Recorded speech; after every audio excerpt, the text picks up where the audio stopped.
परभणीमध्ये जंतर मंतर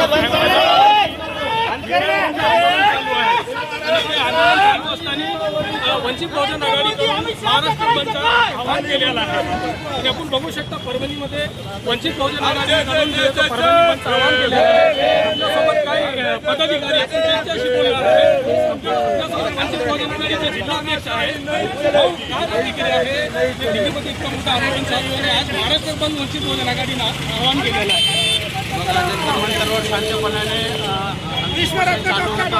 विद्यार्थ्यांवर लाठीचार्ज करून नरेंद्र मोदी व अमित शहाच्या आदेशानुसार वाईट परिस्थितीमध्ये विद्यार्थ्यांवर अत्याचार झालेला आहे.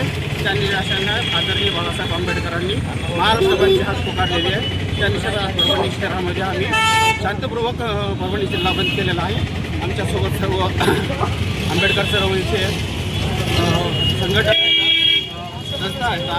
अनेक लोकांना आम्हाला पाठिंबा केलेला आहे आणि आम्ही त्यांच्यासोबत परभणी जिल्हा शांतपणे बंद केलेला आहे. आमची वंचित बहुजन आघाडीच्या व आमच्या आंबेडकरी चळवळीची सर्वांची मागणी आहे की शिक्षण मंत्री टीईटीचा पेपर पहिल्यांदा फोडतात आणि दुसऱ्यांदा पेपर फोडतात.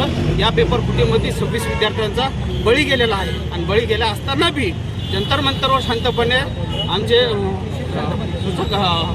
उपोषण करीत होते. अशा दंडशाहीनं त्यांना उचलून हॉस्पिटलमध्ये बळजबरीनं ॲडमिट केलं आणि त्यांच्यावर जो अत्याचार झाला त्या निदेशानं दिल्लीमध्ये जंतर मंतरवर भारतातला सर्व विद्यार्थी जंतर मंतरवर पोहोचला होता. पण मोदी शहा आणि अमित शहा आणि शिक्षण मंत्री यांनी याची हुकुमशाही करून त्यांच्यावर अत्यंत वाईट परिस्थितीमध्ये लाठीचार्ज केलेला आहे. त्या निषेधात आदरणीय बाळासाहेब आंबेडकरांनी महाराष्ट्र बंद केलेला आहे. नरेंद्र मोदी मुर्दाबाद मुर्दाबाद मुर्दाबाद. मोठं आंदोलन चालू आहे दिल्लीमध्ये.